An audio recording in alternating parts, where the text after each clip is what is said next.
very interesting conversation with Sundi here. Sundi is actually a guy that's made his millions in the US, right? And he's back in India right now, and he's now an angel investor. He's a part of the Indian Angel Network, and he does a bunch of things around that. And Sundi is somebody who has got serious interest in healthcare, education, and he's looking at the mobility and the internet space as a way to make a difference. So without further ado, Sundi, do you want to talk a little bit about the businesses that you're investing in, what kind of things that you're doing there? Sure, yeah, absolutely. I primarily focus on education and healthcare. These are the two areas, even in the US for that matter, fundamentally broken.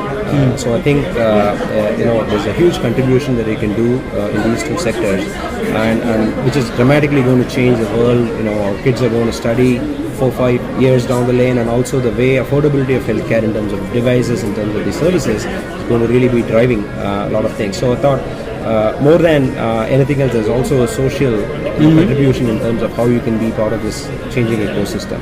I think that really drove, and of course you're trying to apply all your learnings and all the whips in the back and see how this is really going to make a difference to the entrepreneurs who are working in this field. And you obviously made your money helping the government perform better in the US, that too, right? So does that actually, what kind of insights did you get out of that business that you're able to bring to the table in today's entrepreneurial environment that you're helping people out with? Yeah, sure. Yeah, the most recent one was in building performance management system for the US Feds. Like in any other business, government dealing with government is a tough thing. So there's always pressure on cutting the chase and competing with big guys and being there first in line to be considered. So that itself trains you in terms of looking at ways and constraints beyond what you have on the table, including partnering, including look at other folks who are going to really get you to that. So that's a big learning for me. And the way US government works in contracting is you're in bed with one guy for a contract, you're competing with the same guy another contract. So there's a lot of ethical firewalls, China walls that you need to really be working around, where you really respect the person to be part of your team in one project or one contract, whereas beating them out in another contract because it's a completely different category. So that's again a second thing. At the end of the day, you need to create value, without which you can't exist. And more so in a government environment where a lot of effort upfront, like in any other client, goes in educating them and getting them up to speed, and then setting the expectations, and at the end of the day, it's a relationship that really matters in terms of how you want to grow. So I think those are the broad parameters that you sort of brought to the table. Excellent. And obviously you did a very interesting thing. You moved back to India about a year ago, and you're actually mentoring based out of India now. So what made you take that? What is there about India that's obviously so hot and exciting for you as a prospect?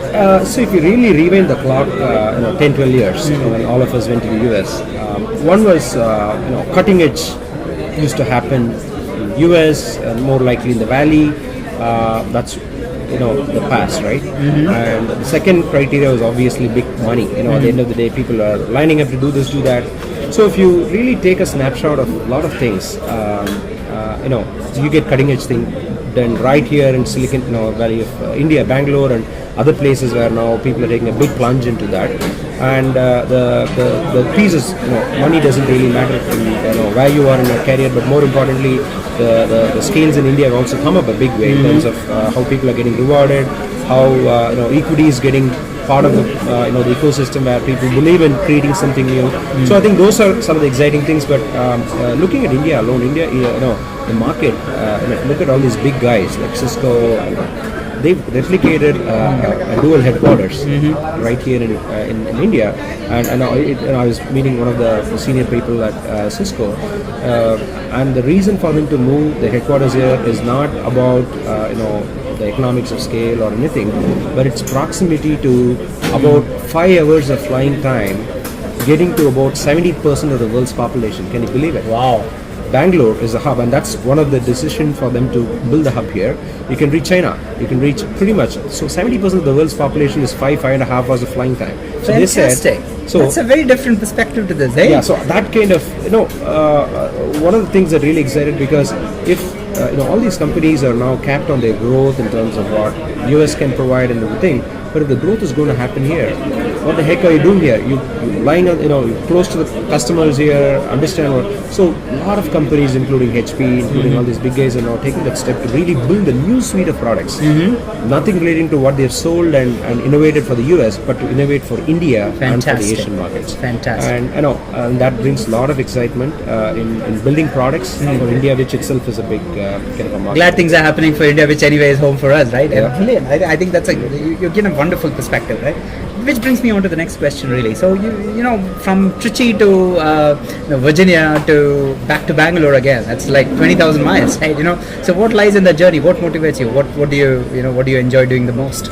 Yeah, so the biggest thing is, again, after having been in the US for several years, I've worked with a bunch of startups. A couple of them really made well, and a couple of them were obviously the odds of success is. So there's a lot of learning that's gone in, and so one of the things that I really wanted to be engaged in is to be part of the entrepreneurial ecosystem here, and that's when when I moved back, I wanted to really learn. Even though I've been here, worked here, 12 years is a longer time for you to come back and get your pulse on. A lot of things have changed. And even the perspective that you gain out of working with entrepreneurs in the US, in the Valley, be it or back here, is slightly different in terms of how people look at businesses, how people look at the thing. So one big kind of a catch up that I'm seeing happening, actually progressing well in India, is that what I call the startup ecosystem is something that is evolving, which is a great thing. But are we there yet? I don't think so. So there's a lot of efforts that needs to get in there, and that's why when people say and come back and say, hey, odds of starting a company in the Valley and success is high, and there is a credit to it, and the credit is not because these are great ideas, and the credit is not because the individuals are great, but it's in actually having access to the intellectual capital of people who've done it, who've not done it, and putting those learnings right there when you need at the point of frustration. Brilliant. And of course access to capital, because a lot of people have made money, they're recycling it passionately, not because of the idea is great, but then they're passionate about a field or an area that they want to be in. So I think that's where I'm really getting my energy. I'm part of Indian Angel Network, looking at pretty much most of the deals. In fact, I was also looking into some of the evolving things where people are looking beyond India, into Sri Lanka, into other markets around, to trying to leverage the early stage kind of doing. And the other piece is also the highlights of as part of the ecosystem, quote unquote.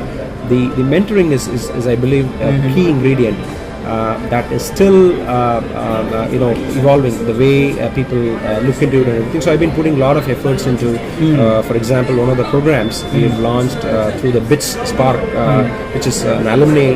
So you're a BITS alumni, guys, and he has actually done something very exciting around the entrepreneurial ecosystem. To talk a little bit more about BITS Spark, I think that was the next question I was getting to anyway. Sure, yeah. So it's something that came out of an idea that we'll be talking in terms of, as part of the BITS Alumni Association, how can we engage with every single Bitsian, be it somebody who's done 4 years or a master's as a part-time, or looking at alumni who's graduated, who've done it all, who wants to give back to the community, or more importantly the midlife, people who have done it for 10 years but they're itching to do something new.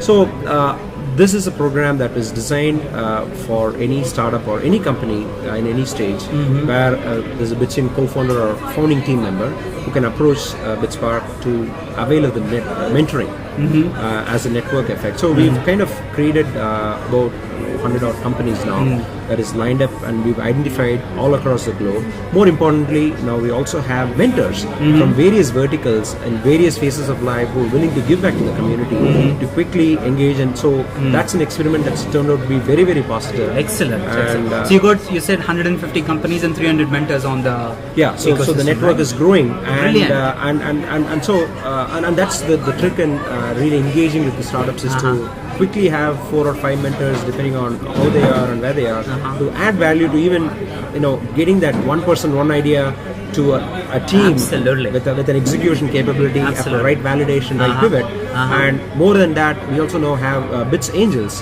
who are backing up with some money, and trying to get these things kind of kicked off. In fact, Redbus, as you know, operated by Funny, has been one of the flagship things. Though we didn't get into the program, but Raju and a lot of people have been driving it, and they've seen some very good success with another company called Exotel.